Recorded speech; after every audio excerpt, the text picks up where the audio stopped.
Hello and welcome. My name is Lionel Sandner from Pembroke Publishers, and thanks for joining us this evening for Messing Around with Math. Before we get started, I would just like you to know that Pembroke Publishers' head office is situated upon traditional territories of the Wendat, the Anishinaabeg Nation, the Haudenosaunee Confederacy, the Mississaugas of Scugog, Hiawatha First Nation, Alderville First Nation, and the Métis Nation. And the treaty covering this area of land in Toronto, Ontario, is collectively known as the Williams Treaties of 1923. I wish to recognize the significant contributions of Indigenous peoples across this land. We seek a new relationship with First Nations, Métis, and Inuit peoples, one based in honor and deep respect. And now it's my pleasure to introduce our speaker for this evening, and welcome to everyone for joining us. We're going to be talking about math with Dr. David Costello.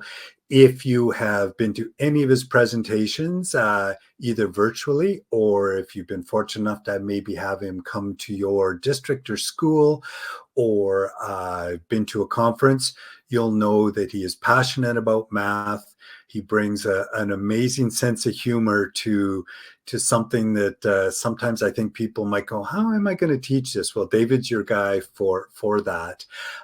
He's an author of many books, as well as a consultant and a teacher, and brings a wealth of experience to for the next hour, sharing his experiences and specifically around some of his ideas around the messing around with math. So, David, welcome. It's great to have you here, and I'll pass it over to you.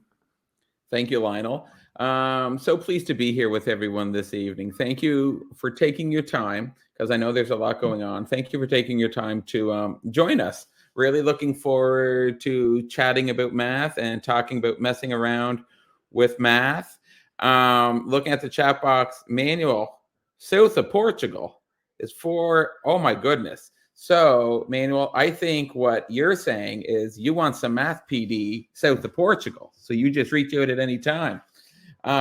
So we're going to talk about messing around with math. And I want to thank Pembroke Publishers first for actually publishing this book for me, because this is a book that I've been thinking about for quite some time.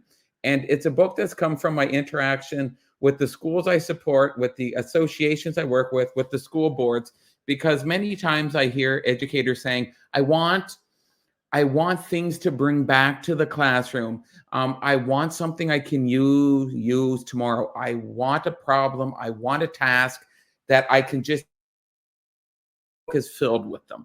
So tonight I'm really excited to be talking about messing around with math, and something that Lionel mentioned to me. You'll see that my eyes kind of look like lowercase L's, but they're really I's. So you just got to go with me. That's not part of the messing around with math. So you can feel free to reach out to me at any time, david@costellomath.com. I'm on Twitter. I don't like saying I'm on X because that makes me sound like I've got issues, but I'm on Twitter @Dr_Costello, and I've got a website, costellomath.com. Please feel free at any point to put something in the chat box, to say hi, to ask a question if you have a stumbling block or an aha moment, because I want this to be as much dialogue as possible. So let's start talking about messing around with math. So just a little bit about me. Currently, I'm a principal. I live in Prince Edward Island, Canada, on the East Coast. Just put a yes or no in the chat box if you've ever been to Prince Edward Island. And as you're doing that, previously what I've been a teacher. I've been a math coach, a math leader for my province, where I led and coordinated professional learning. And I was a consultant. But I realized that I wanted to, and I don't like saying go back to the school because it makes it sound like I'm taking a step backward, but I wanted to return to the school. And currently I'm a principal at the school I went to as a student. Oh, I'm seeing some people have been to PEI, haven't been yet, and some people live on it. If you come, reach out to me.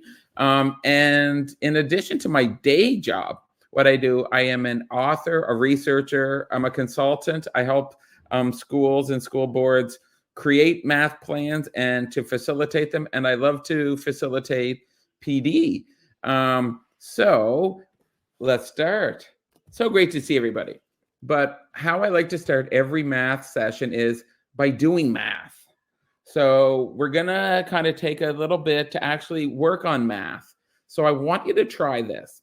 Solve for variables A through F. So solve for A, B, C, D, E, F in the equations. Now it says below, but they're to the right. I tried to put them below, but they wouldn't fit well.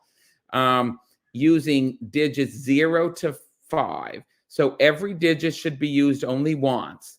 So each variable is a digit 0 to 5. And a variable has the same value everywhere it occurs. And no other variable has that value. So we have 6 different equations here. And we're using the letters A through F. And each letter represents a different digit 0 through 5. I want you to work through this. Now, this is the funny part when it's on an online. You could be there feverishly working through this, or you could be like, you know what? I'm going to the fridge to get a drink of orange juice, and I have no sweet clue. So I'm going to trust that you're doing the math because I think it's important for us to feel the same emotions and possibly stress that our students feel in the math classroom on a daily basis.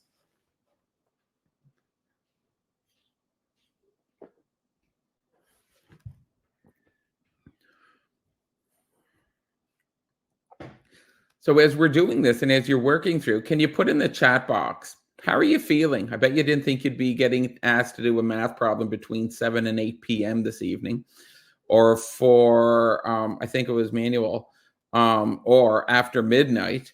So how do you feel about this? Do you love this challenge of doing the math? Are you struggling? Are you having some social emotional learning concerns right now? How do you feel?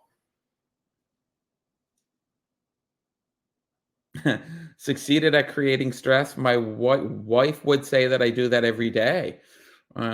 Confused, a little nervous. So like I was saying, I think it's important that we really appreciate this is how some students are feeling.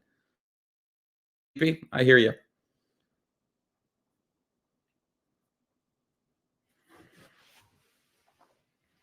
Oh, Mary loves it. Immediately shut down, Laura. But this is what some of our students do. Yeah.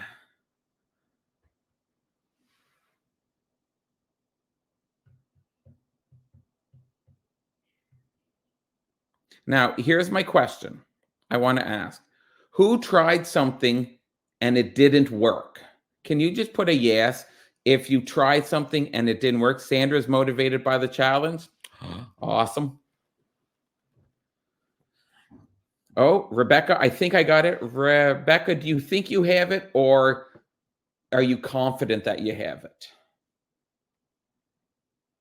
So you tried something and it didn't work. Did you try something else? Because after you try something and it doesn't work, we can use that experience to make a more informed decision the next time. Daphne, I think I have it worked out. Okay. I'm pretty tired, so I'm not confident. I love it. So what we do here, when we look through these 6 equations, I like it and solved it. Awesome. When we look through these 6 equations, what we want students to kind of do is, what ones do you kind of gravitate to? What ones jump out to you? Did anybody first think of the equation B plus C is the same as B? Did anybody start with that equation? B plus C is the same as B. Did anybody start with that one?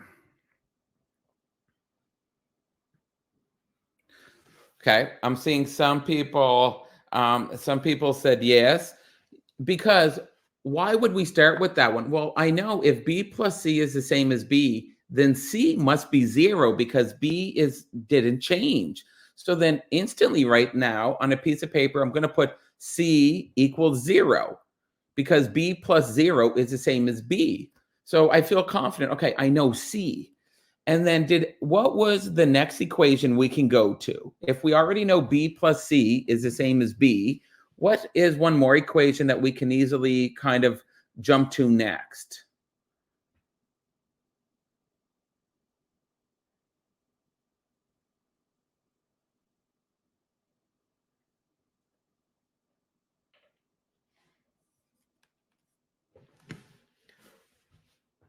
B squared equal D for Rebecca.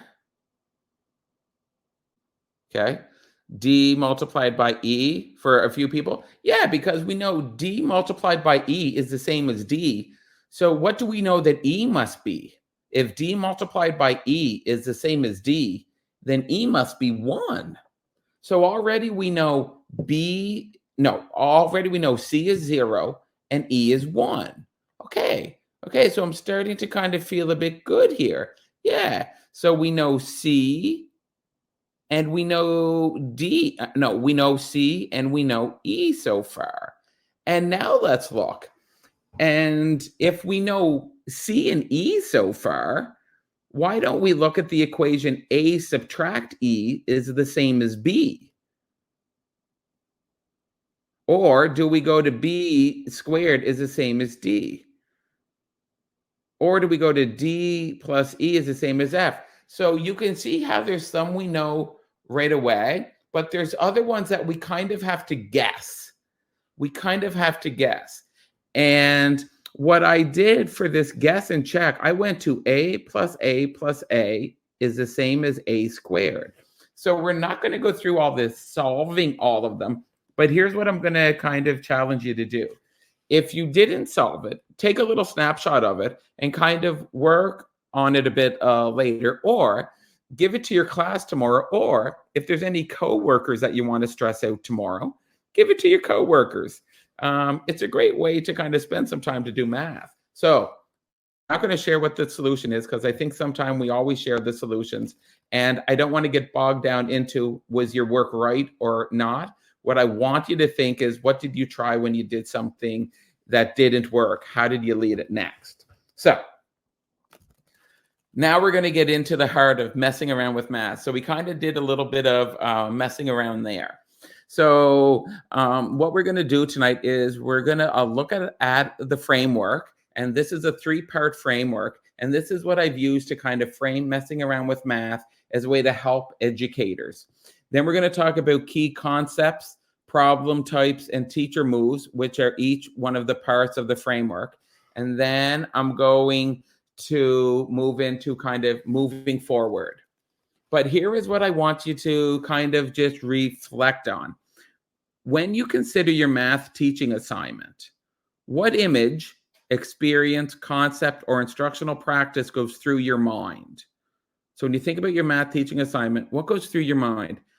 I'm going to guess that it's not just one of these things. It's not just one experience, one concept or picture or practice, but it's many. And it's for this reason that people consider math to be messy. Whether math concepts being explored, whether it's the instructional practices being considered, or the vast range of learning needs in the classroom, many educators quickly recognize that teaching math can be quite overwhelming. And I've had the privilege to work with quite a few educators, and many of them are finding that the teaching of math to be overwhelming. And it's for that very reason that we created Messing Around with Math. And I want you to just kind of think about that. What is the messiness of math? And I want you to kind of think about these questions. Can you provide an overview of the math that forms the foundation for your grade level? So I just don't want a list of the outcome or the standards, but can you identify what's the foundational concepts for your grade? Can you identify what the look-fors are that demonstrate student understanding of key concepts? Can you identify what the possible misconceptions are? What is your comfort with crafting questions to uncover student learning and to extend the learning experience? But there's more questions that add to the messiness. Do you have access to problems that can be used at different points within the lesson? So think about that. If you're the teacher or if you're in a support role or an administrative role, do you have access to problems that can be used at different points within the math lesson? Are you providing a range of problems to your students so they have a varied experience with the concept? Are the problems you assign students providing an opportunity for student choice, both in terms of how they enter the problem and in the strategies they select? And do you feel comfortable in crafting problems that can be used in the classroom? So think about these things. These are some of the things that's going through a lot of teachers' minds. Can you just put a yes or a no? Do you relate to any of these questions, or do you see any of your teachers actually struggling with any of these questions? Can you just put a yes or a no?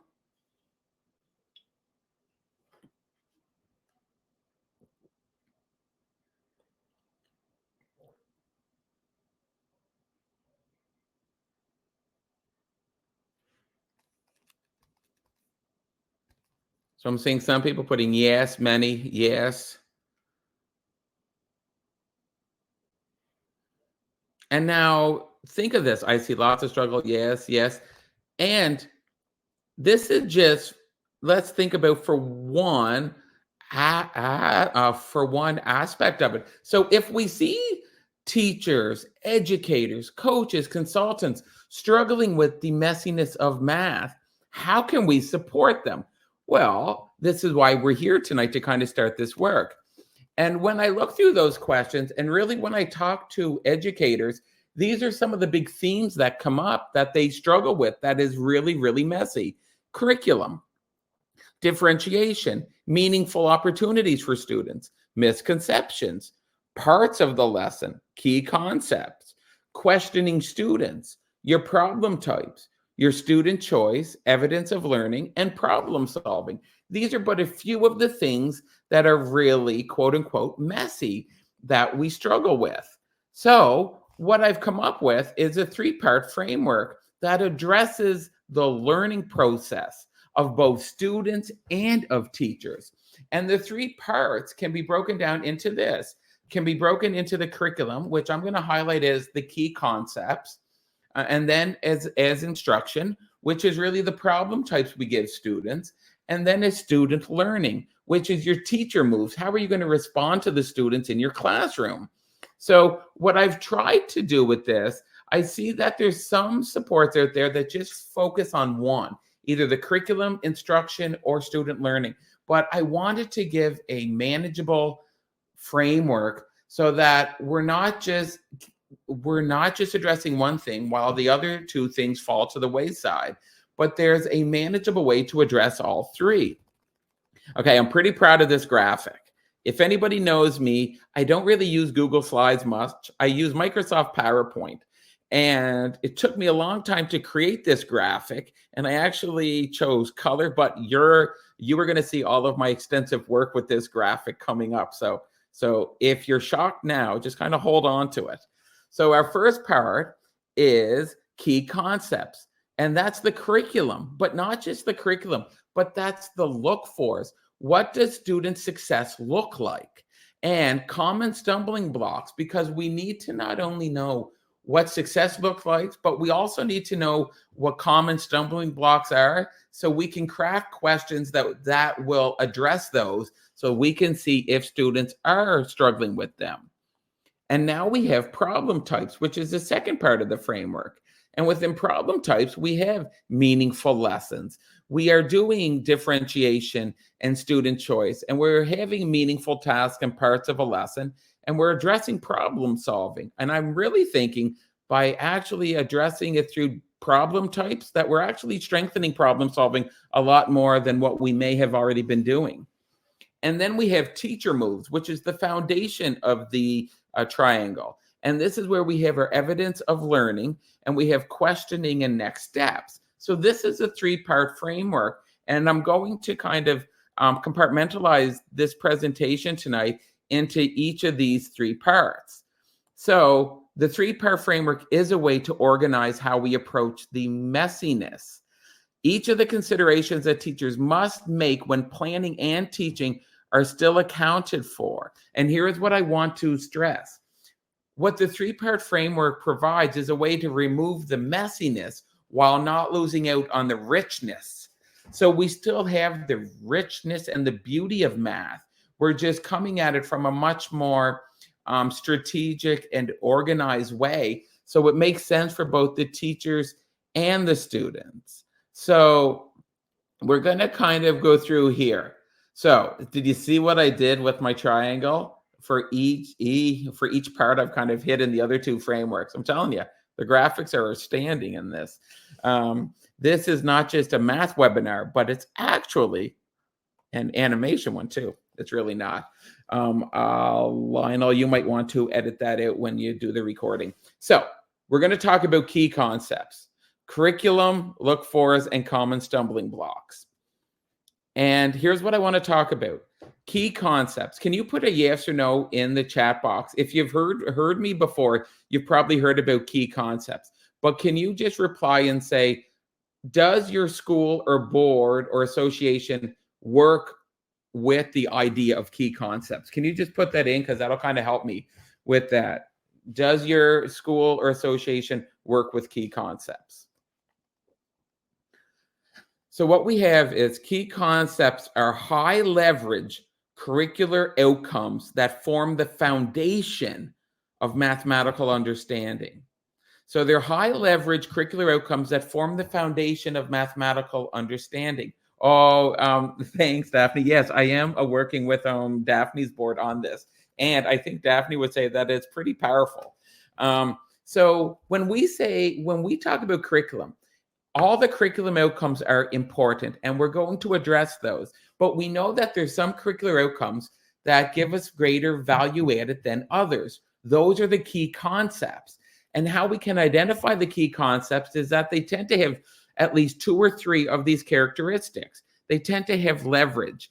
So it focuses on knowledge and skills used in multiple academic disciplines. So it helps student understanding across academics. And endurance.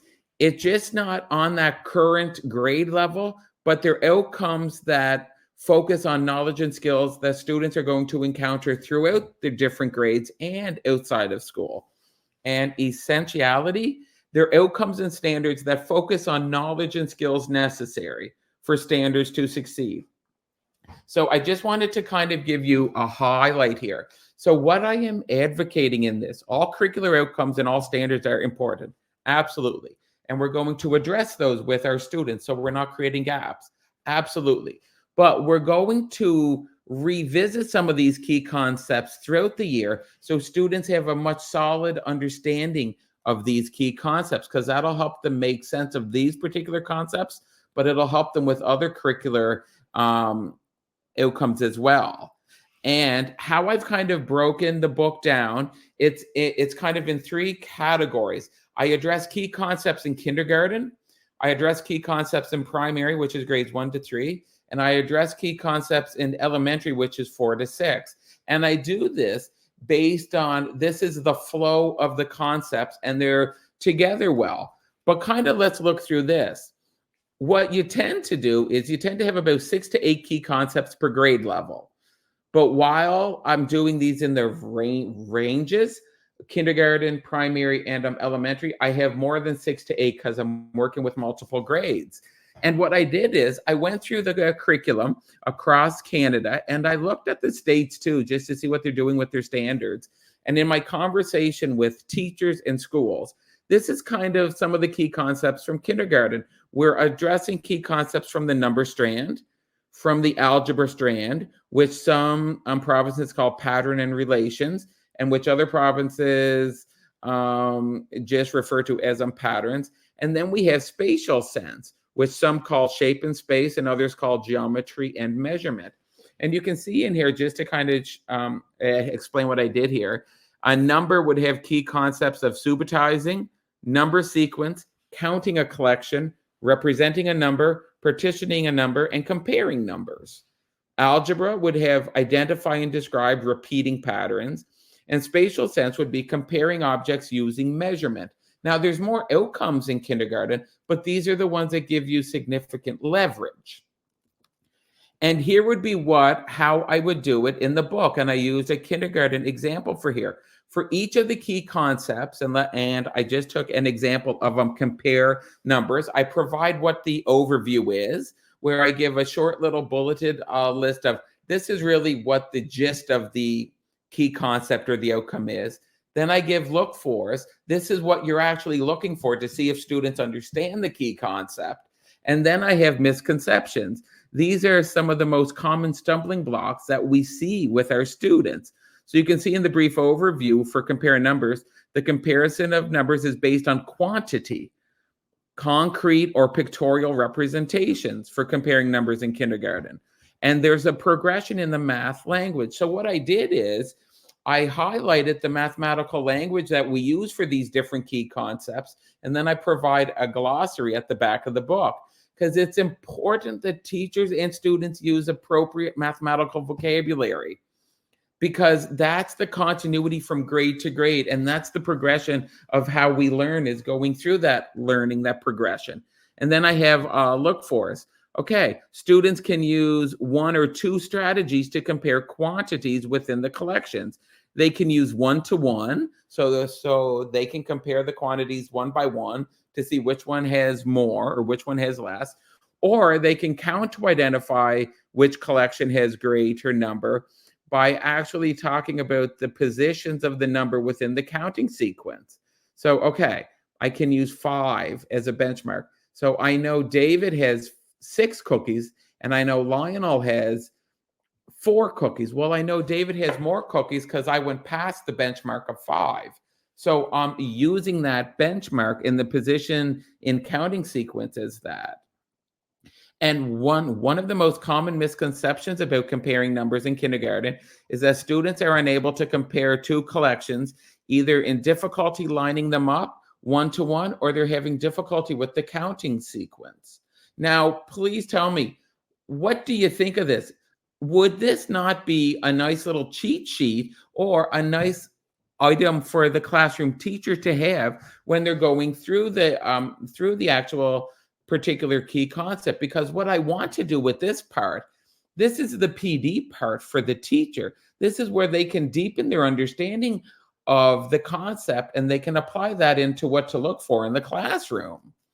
So that is what I did for kindergarten. And you'll see that I did similar for the primary. So here now we have more strands. So we're going to see filling up. So we have number, we have algebra, we have data, which is stats and probability, we have spatial sense, and we have financial literacy. Now, some of your provinces or states might not have the financial literacy strand in here, but you'll see financial literacy as really something that's still woven throughout the curricular.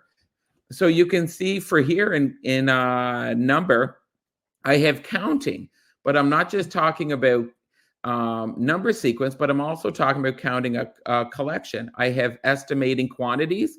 I have whole numbers, and I put whole numbers on their own because I want to address within that key concept, okay, how are students representing whole numbers?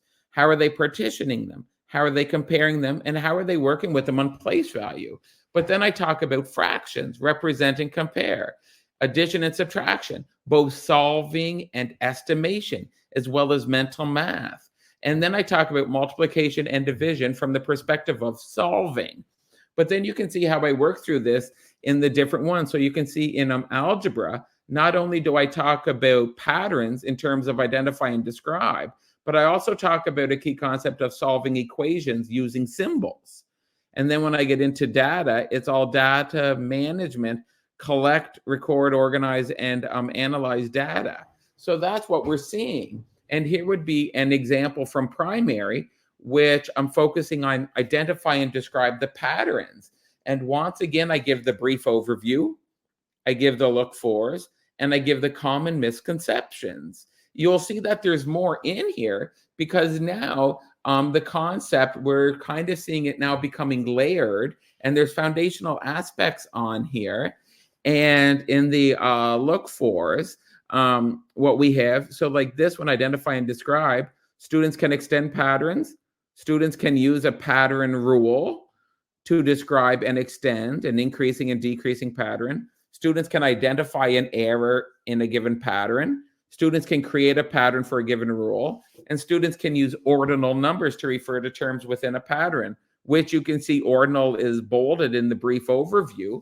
So that is one of those mathematical vocabulary that we want to highlight. And then when we get into key concepts for elementary, the same strands again, but you'll see that we're starting to kind of shift.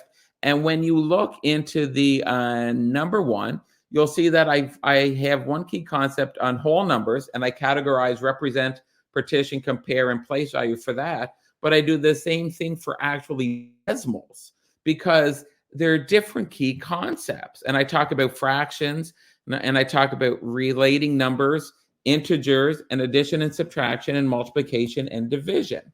So we get into these key concepts. And I went through this painstakingly because I wanted to highlight the key concepts that would be most advantageous and most crucial for your students and your schools. And my goal was that the publisher did really, really well with. We were able for each of these key concepts to do this brief overview, look for its common misconception, so that regardless of the concept you're working on, that the teacher can go there as a way to strengthen their understanding of the key concept. Because I have come to the understanding that Math PD shouldn't just focus on instructional practices, but we need to embed the content part as well.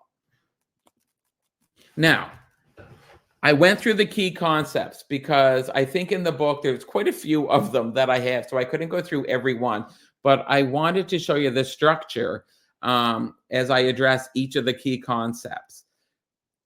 Now, any questions on that? Does that make sense? Can you see that supporting your teachers? Can you put a yes or no? Any questions?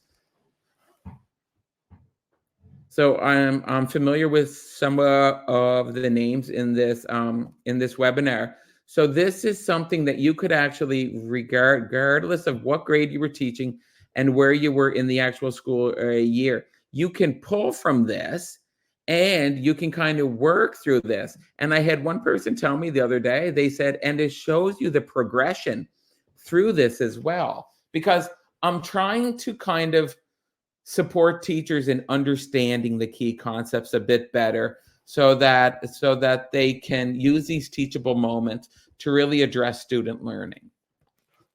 So then that's the first one, the key concepts, which are those high leverage curricular outcomes that give us greater bang for the buck.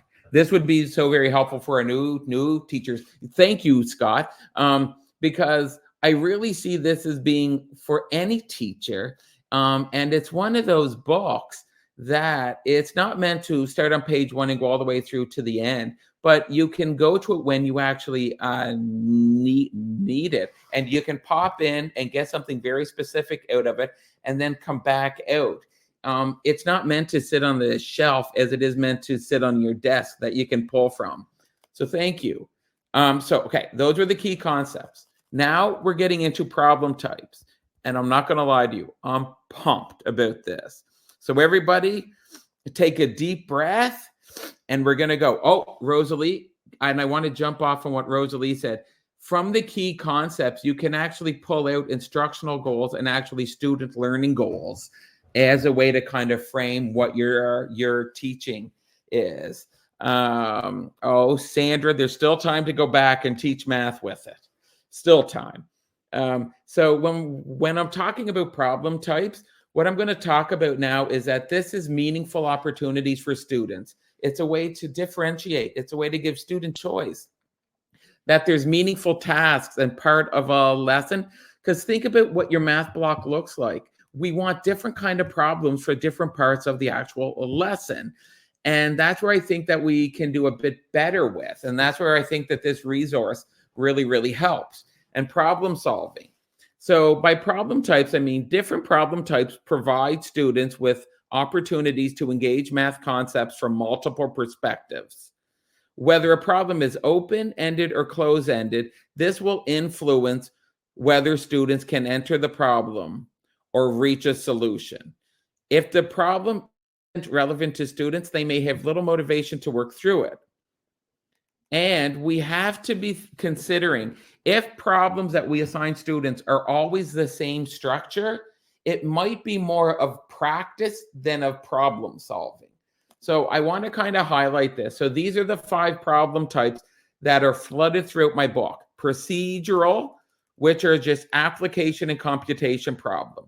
And their strength is that it gives students opportunity to practice when they have understanding. And it has, and it's close-ended, and it has students working towards the accuracy of a response. Words as labels, they're just word problems. And what we're doing is now we are providing a context. So the students have to read the problem, understand what the problem's about, select an appropriate strategy, apply that strategy, and then reach the solution. And these are more close-ended, but there's still places in the classroom for these problems. Open-ended problems are very broad, and they have multiple points of entry where students can select from different strategies, and they're great ways to support differentiation, and there's various solutions to these problems. And similar to open-ended is rich tasks. Now, I will differentiate between open-ended and rich tasks. Some don't, but I do. How I view an open-ended question is without context. I view a rich task as being open-ended, but it has a relevant context for students. So I kind of see that there's both. So like an open-ended question without context could be represent a number using 8 base 10 blocks. There's no specific context for that other than the manipulative. Whereas a rich task would be open-ended, but you're providing it within a context that's meaningful. And then we have ill-defined problems, which is really how I view ill-defined problems as its real-world context. They are messy problems. And students have to apply their own life experiences in order to make the problem workable. And it's both math and content are significant. So I just want to kind of give an example. So let's look at that key concept of compare numbers again. Here's a procedural problem that I took from the book. How can you explain that 5 is more than 4? That's a procedural problem. Words is label. A teacher read 4 books to her class and the school librarian read 7 books. Who read fewer books? So that is providing context. And sometimes we want to use the word fewer so that students use both more and fewer, greater than and fewer. Open-ended, I have 2 numbers. One is bigger than the other. What are my 2 numbers? So that's open-ended. It's very broad. It's a great way for differentiation, for conversation. And there's multiple solutions. A rich task, you choose 2 numbers. You want to show your friends that the 2 numbers are not close to each other. How can you arrange items to show your friends this progression? Once again, because we want concrete, we want quantities. And an ill-defined problem, real-world problem, that's messy. There are several books in our classroom that need to be removed from the reading center.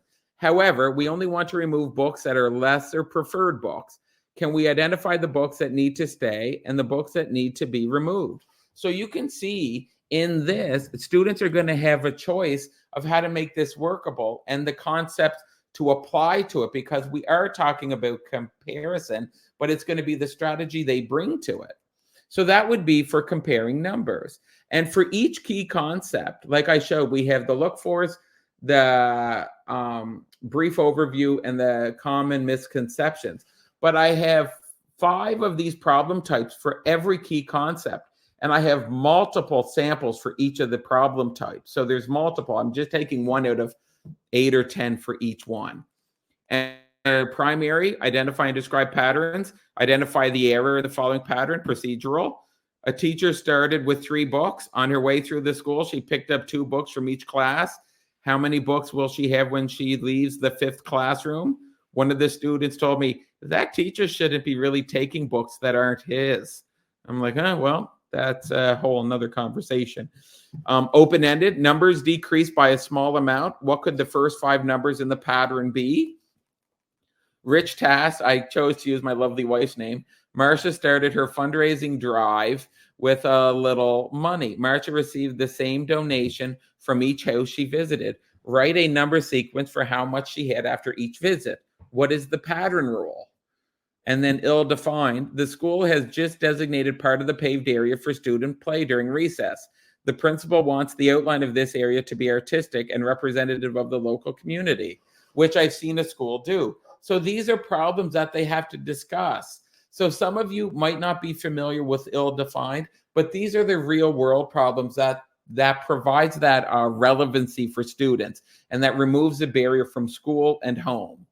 And then for elementary, perimeter area and volume, here's an example of a procedural problem. Construct a rectangular prism with a volume of 36 cube centimeters. Words is labeled. The community maintenance person needed to buy fencing for a dog park. The dimensions of the rectangular park is 18 meters by 23 meters. What's the perimeter of the park? You'll be surprised at how many students will try to find area because I'm only giving the length and the width and I don't have the 4 included. Open-ended, 2 rectangular prisms have the same volume but look different. What could the dimensions be of each rectangular prism? Rich task, students were given name tags for their lockers. These name tags are rectangular in shape and have an area of 36 square centimeters. What could be the least possible perimeter of these name tags? And ill-defined, we need to rethink how our classroom space is organized. We need an adequate amount of floor space to facilitate the activities that we typically engage in during the days. Consider the tasks that are important to our learning and determine how to best plan and organize this space. So these students are going to have to get into data collection, data organization, analysis. Then they have to make decisions. Now they're going to have to using a plan where there's grid paper or just visuals of how they're going to organize their classroom. And this is where we fit in. Now, I just kind of use these briefly, but I get into more detail in the book. Where to fit problem types, procedural can be great for the mini lesson and independent practice. Once they understand. Words as labels throughout the lesson. You can do it as your warm-up, as your mini lesson, independent practice, or your consolidation. Open-ended tend to be throughout the lesson. You can launch a lesson, provide structure for the math centers, and generate discussion and discourse for consolidation. Rich tasks tend to be throughout, launching a lesson, providing structure, and generate discourse. And ill-defined problems, it really forms the basis of your independent practice as they're much more time intensive to work through. So what do you think of these problem types? What I'm going to kind of say, if you can just either give me a thumbs up or a question mark or a yes or a no. What I want to suggest with this is we need to have a problem toolbox so that students aren't engaging with the same type of problems all the time, because then we are limiting their experience with the math concept, and we're limiting their understanding of themselves as problem solvers. And the more range of problem types that we can give, the greater understanding students can have. And in this book that we have, there's over 700, I think there's over 700 problems samples in the books that you can just pull from and use any day. So what are your thoughts on these 5 different problem types? Can you see how it strengthens student understanding and it gives you a much deeper understanding of student learning? Can you put a yes or no?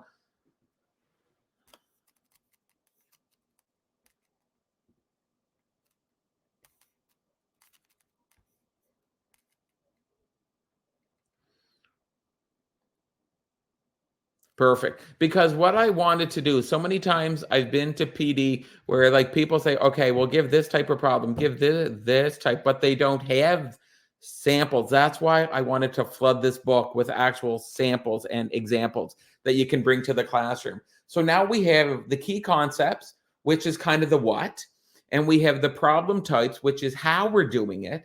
And what I want to talk about now are our teacher moves, which is our evidence of student learning, which is the questioning the teachers will apply in order to work through that. Okay. Do you know what? Thank you, Lionel, because I saw some things floating up over my picture, and I thought that was like a poor Wi-Fi signal for me. Okay. carry on. I think I just might click on the heart for myself, but we'll see. And then the next steps. I've had many teachers say, okay, what do I do next? If I see this, what do I do next? So I wanted to provide support with that.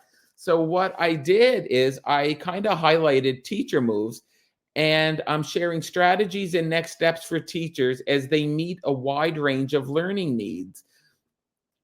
And what I share for each key concept is high-yield teacher moves that puts the onus on students to think mathematically and to work through the problem. And I highlight the two high-yield teacher moves I highlight are questioning. So I share actual questions and prompts that teachers can ask students, whether it's whole group, small group, or individual settings, so that they can help students moving forward in their learning. And I identify next steps. I say, okay, if you see this, then do this.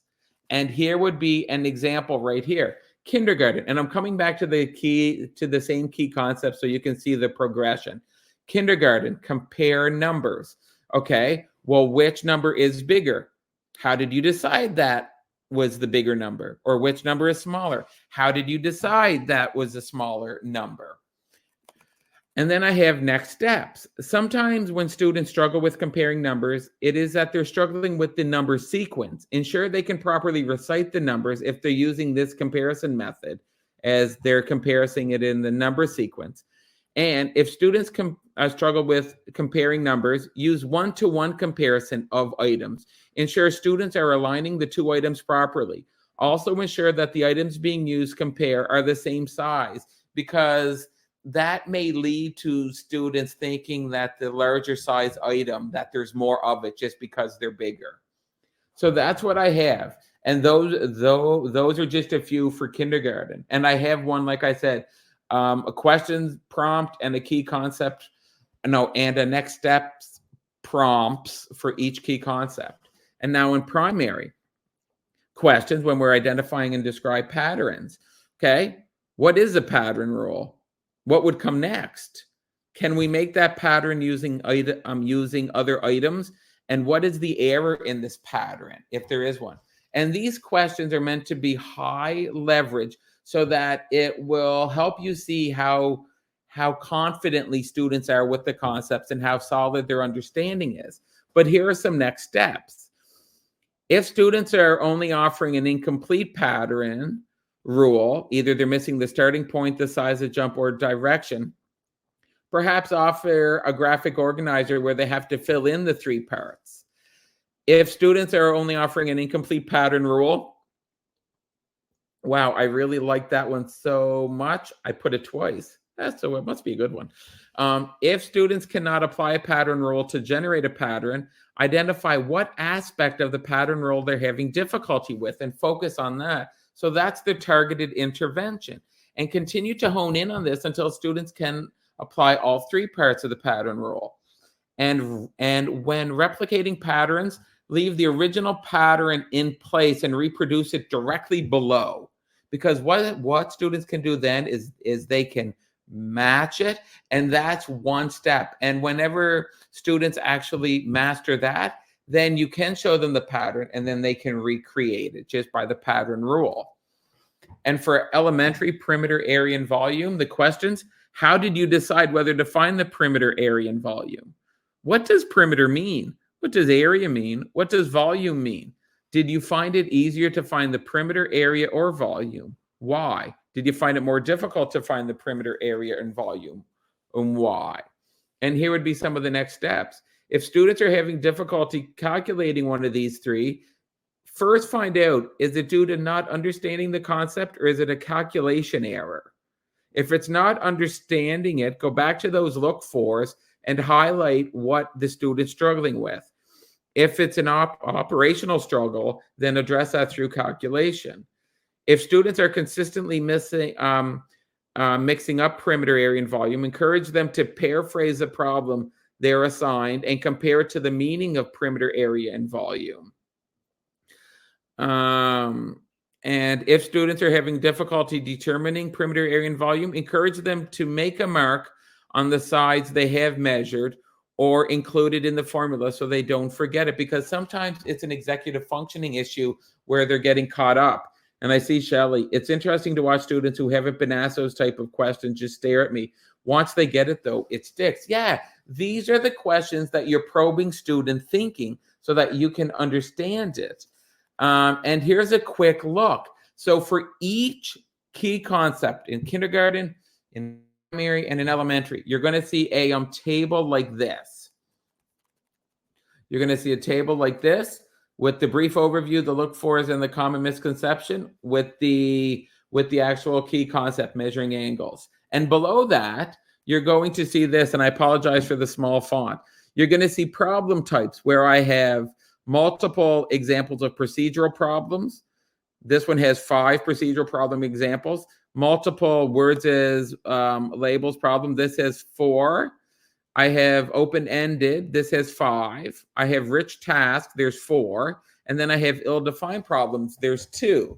So you can see just from that, there's about 25 problems just for that. And then following that, what I have is I have teacher moves where I have all the questions listed. And then I have next steps where I frame the next steps as, if you see this, then try this. So it's kind of like that guided support. So just kind of wanting to kind of stop it here. Want to thank you so much. So this is my book, Messing Around with Math. You can get it as a hard copy and as an ebook from Pembroke Publishers. And from what people have told me, it comes really, really soon. And you can also visit my website, costellomath.com. Okay. And I'm pretty pumped about this. And I was telling Lionel about this too. I am in the process of actually revamping my website, and it should be updated next month, that I'm actually going to have a problem generator on my website so that you would put in the grade level band you want. You would click it. You would click the key concept, and then you would click the problem type you want. And it would then generate these for you so that you can take them right to the class. So I'm pretty pumped about that. It's kind of like a one-stop shop. And if you go to my website now, you can actually sign up so that you'll get notification when I do that. And I post problem of the week all the time. And there's my contact info. David@costellomath.com is my email. My website, costellomath.com. Check it out because everything there is free. And I think that we have to support one another with that. I'm on Twitter, aka X, at Dr._Costello, and I'm on Facebook at Costello Math. So everyone, what I really wanted to do with this book, this is a way to support teachers in supporting students, in a way to give them support with offering different problem types. And it's PD on the content of, this is the key concept, and there's multiple. This is a brief overview. This is the look-fors. This is a common misconception. And I highlight the mathematical vocabulary. And there's over 700 problems in this book that you can bring right to the class immediately. And yeah, reach out if there's anything I can do, because I really do believe it's important to offer that guided support. Because everybody's at a different spot on the continuum, and everybody can take that next step based on where they're at. So Lionel, I'm going to stop talking. It's great. Good. Thanks, David. And the comments are coming in, and the claps, as you can see, is way up as well on the emoji count. Folks, you'll notice either in the chat or it might have come in on your screen that Pembroke is offering $5 off of David's book. If you click the Take Me There, it takes you to the Pembroke site and David's book. When you go to checkout, you just put in the code MAM24, messing around with math, the MAM24, and that'll get you $5 off actually a purchase of anything, but hopefully of David's book. David, I can sort of capture off the corner of my eye all the thank yous coming through, and I'm sure we could take another hour to explore it and do all the different kinds of questions. But I look at what you're providing for folks, and it is not only the whole package, and I think people initially will be drawn to the problems. but it really seems to me it's that comment teacher moves. That's almost that's the piece that's going to take you from, taking your kids farther in the math by using those teacher moves. That looks like that's your experience versus anything else in the book. Is that a fair way of looking at that, or? Well, yeah, because and I'm going to give a shout out to my wife on this. And I'm going to say this because she's not here right now, so I can say this without her head getting too big. Whenever I was doing this book and I'm like, okay, I've got the problem types and all that, and this is great. It was Marcia saying, okay, but as a teacher, I want to know what are the core questions I can ask to probe student thinking. And then I want something being, if I see this, then I do that. She said, that's what I need. So then that's why I put those in. And when I went through the questions, I kind of tweaked the problems throughout. And I was careful in how I crafted every problem so that would bring some of those look fors and those common misconceptions out. So it's kind of feeding it forward. Yeah.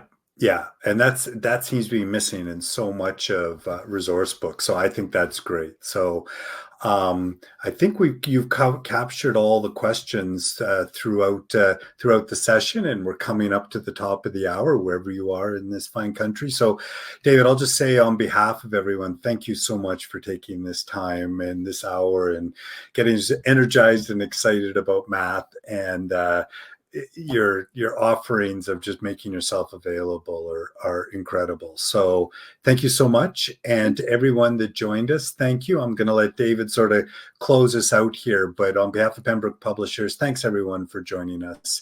And the recording, you'll get an email from us in about 24 hours with the recording of this session. Please feel free to let your colleagues know and share it as well. But David, I'll leave the last word to you.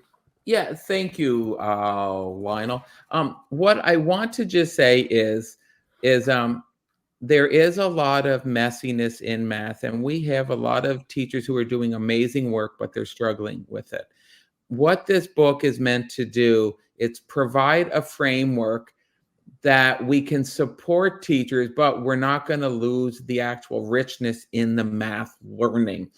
And I really believe that this book does a great job in both the content of the math, which I'm hearing from many teachers that they want, and the instructional part with the problems and with the teacher moves. So it really is, regardless of where you're at in your career. And Scott said for new teachers too, you can find where you're at and it gives you that next step. So yeah. Let me know what you think. And I really do believe that this can be a great support. Anyway, thank you so much, everyone. And wishing you a great rest of your week. Great. Thanks, everyone. We'll see you next time.